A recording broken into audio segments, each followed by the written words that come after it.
16 جون کو وہ لاپتہ ہوئے تھے، اس کے بعد گورنمنٹ کا یہ کہنا تھا کہ ان کو علم نہیں ہے کہ وہ کہاں پہ ہے. ان کے اہل خانہ نے کہا کہ ان کے علم میں بھی نہیں ہے کہاں پہ ہے. لیکن جب آپ کا بیان آیا تھا ابھی دو روز پہلے، آپ نے کہا اہل خانہ کو اس بات کا علم ہے کہ اعظم خان خیریت سے ہیں اور جہاں بھی ہیں وہ اب خیریت سے ہیں. تو ابھی جب انہوں نے بیان ریکارڈ کروایا ہے تو یہ انہوں نے رابطہ کیسے کیا مجسٹریٹ کو اور ٹی وی ساتھ سب کچھ کیسے؟ یہ انہوں نے اپنے بیان میں جو ہے وہ اس چیز کی پوری وضاحت کی ہے کہ وہ کہاں پہ تھے، وہ کہاں پہ رہے ہیں، اور اتنے دن انہوں نے جو ہے وہ پبلکلی جو ہے وہ اپنے آپ کو ایکسپوز کیوں نہیں کیا. انہوں نے اس کی پوری وضاحت کی ہے.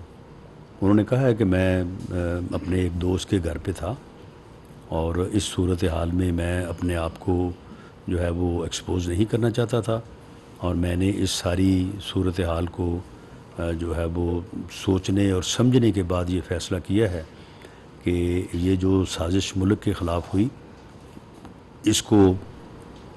اس کا میں حصہ تو نہیں تھا، لیکن اس عمل میں میری جو ایک سرکاری حیثیت تھی اس کی وجہ سے میں اس عمل میں شامل تھا جو کہ مجھے شامل نہیں ہونا چاہیے تھا، اور مجھے اسی وقت جو ہے اپنی اس ذمہ داری سے جو ہے وہ علیحدہ ہو جانا چاہیے تھا، لیکن میں ایسا نہیں کر سکا. میں نے اس بارے میں کمزوری کا مرتکب ہوا جس پر مجھے افسوس ہے. لیکن انہوں نے کہا کہ اب میں نے فیصلہ کیا کہ میں اس چیز کو جو ہے وہ پوری طرح سے جو ہے وہ ایکسپوز کروں اور اپنے ضمیر کو جو ہے وہ مطمئن کروں. ثناء اللہ صاحب ڈان سے. رانا صاحب ایک تو یہ بتائیں، آپ نے کیونکہ بتا دیا کہ قانونی کارروائی کون اس میں فریق کون بنے گا، کس کی طرف سے مقدمہ درج کیا جائے گا، کون سے جو شکل لاگو ہوگی، آرٹیکل کون سا، کوئی 6 بھی آئے گا اس میں. دوسرا سوال یہ ہے، امریکی محکمہ خارجہ کا بھی آج ایک بیان آیا جس میں اس کو ڈس انفارمیشن وہ کہا گیا. اب یہ پاکستان کی طرف سے ایک الزام عائد کیا گیا تھا. ایز اے گورنمنٹ آپ پاکستان سے امریکہ سے کوئی حوالے سے کوئی معذرت کریں گے یا کس قسم کا رویہ اختیار؟ دیکھیں اس میں آرٹیکل 6 بہرحال یہ تو لا ڈپارٹمنٹ کی اوپینین جو ہے وہ فائنل ہوگی، لیکن میں سمجھتا ہوں کہ آفیشیل سیکرٹ ایکٹ جو ہے میری ذاتی رائے میں وہ زیادہ ریلیونٹ ہے. لیکن بہرحال یہ ایک یعنی قابل سزا جرم ہے ملک کے خلاف سازش کرنا، ایک سیکرٹ ڈاکومنٹ کو جو ہے وہ ایکسپوز کرنا، اسے اپنے ذاتی مفادات کے لیے استعمال کرنا، اس سے ملکی مفادات کو مجروح کرنا، اور پھر اس کو چرا لینا، اس کو اپنے پرائیویٹ پوزیشن میں لے جانا. یہ جو ہے یہ آفیشیل سیکرٹ ایکٹ کے تحت بڑا واضح جرم ہے، اور اس کی پروسیکیوشن جو ہے وہ بالکل ہونی چاہیے. یہ قابل سزا ہے، اس کی سزا ہونی چاہیے. اور سب سے پہلے تو یہ ہے کہ اس سے یہ وہ برآمد ہونا چاہیے.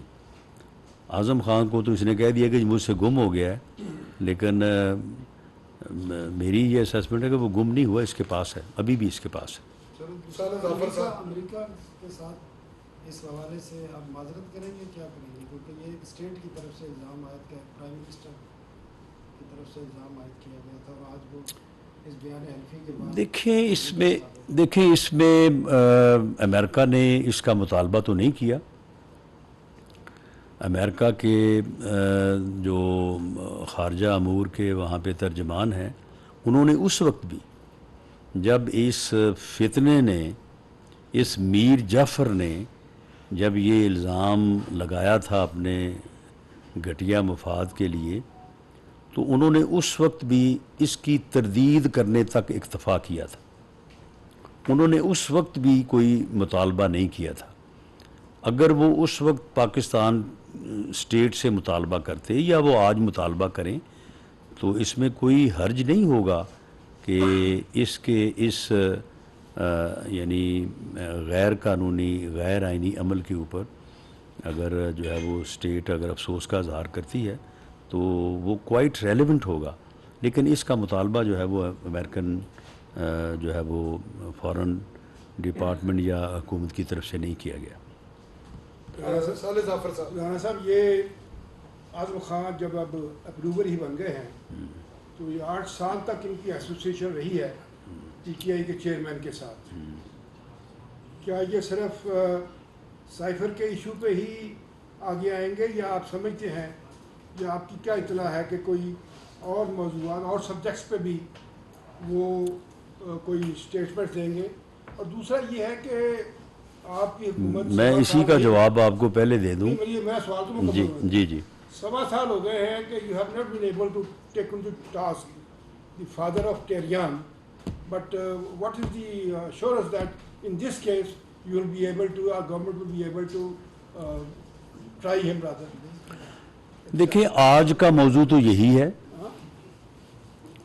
और आज के उसके बयान ने तो इसी साजिश से पर्दा उठाया है, लेकिन ये ऐसा बिल्कुल नहीं है कि इससे आगे जो है वो उनके और बयान नहीं आ सकते, या वो इतनी लंबी एसोसिएशन के दौरान उन्होंने जो देखा और जो उनके सामने हुआ उसमें जो और को गलत हुआ या कोई जुर्म हुआ तो उसके मुतल्लक वो बयान नहीं देंगे। इसके यानी कोई इम्कानात नहीं है। आज का मौजू यही है और इसके बाद दूसरे मौजू जो हैं उनको भी जो है वो टेकअप किया जा सकता है। बाकी रही बात कि आप ये फरमा रहे हैं कि उनको अभी तक जो है वो शायद आपका ये इशारा है कि उनको गिरफ़्तार नहीं किया गया। देखें, ये जो है ये स्टेट की या इन्वेस्टिगेटिंग अदारों की जो है वो उनकी अपनी सहूलत है। उनके ख़िलाफ़ केसेस इन्वेस्टिगेट भी हो रहे हैं, एविडेंस कलेक्ट भी हो रही है, प्रोसिक्यूशन भी हो रही है, अदालतों में मामलात भी चल रहे हैं। अब ये फ़ैसला कि उन्हें अदालत से कन्विक्ट करवाया जाए या उससे पहले गिरफ़्तार किया जाए, ये दोनों चीज़ें जो हैं, इन दोनों में से कोई भी एक फ़ैसला जो है वो हो सकता है और दोनों के हक़ में और ख़िलाफ़ आर्गूमेंट्स हैं। तो ये जो भी तरीका अपनाया जाए, लेकिन ऐसा नहीं है कि उनके ख़िलाफ़ जो जराइम उन्होंने किए हैं उनकी कोई एविडेंस नहीं कलेक्ट हो रही, इन्वेस्टिगेशन नहीं हो रही या उनको प्रोसिक्यूट नहीं किया जा रहा।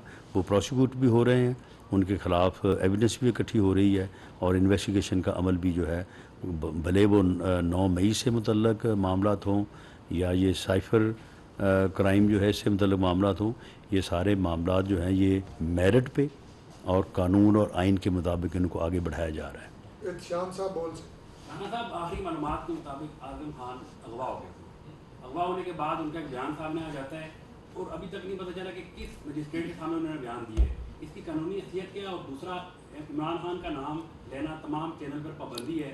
आपने PTV पर लाइव उनका बेशुमार बहुत मरतबा नाम लिया है, क्या PTV के खिलाफ कार्रवाई होगी? जी, मुझे तो इस पाबंदी का इल्म नहीं है, ना ही मेरे साथ किसी ने शेयर किया है कि किसी का नाम लेने पे जो है वो पाबंदी है। बाकी मामला ये है कि जो उनका बयान तमाम चैनल्स पे भी आ रहा है, मेरे तक भी पहुंचा है, आप तक भी पहुंचा है, तो वो बयान रिकॉर्ड हुआ है और उसमें जो उन्होंने बयान किया है, देखें, सिर्फ किसी आदमी के बयान देने से कोई बात जो है वो साबित नहीं हो जाती या कोई बात जो है वो बिगड़ नहीं जाती या सुधर नहीं जाती। मामला ये है कि एक सर्कमस्टांसेस भी होते हैं जो किसी वाक़े को जो है वो किसी बयान को जो है वो सबूत की तरफ लेके जाते हैं। तो ये जो उनका बयान है, तो ये सिर्फ ये बयान ही तो नहीं है ना, इसके मुतल्लक बेशुमार एविडेंस जो है वो आपके भी इल्म में है, मेरे भी इल्म में है कि ये साइफ़र की जो उसने साजिश की थी अपने ज़ाती मफादात के लिए और मुल्की मफादात को दाव पे लगाया, तो उससे मुतल्लका जो है ये सारी चीज़ें जो हैं वो मौजूद हैं। ये बयान जो है ये उन सबूतों की तईद है, ये कोई ओनली एविडेंस नहीं है ये, बल्कि इस सिलसिले में मौजूद जो नाकाबिल तरदीद एविडेंस पहले से मौजूद है, ये उसकी एक तईद है और बड़ी जो है वो पुरजोर तईद है।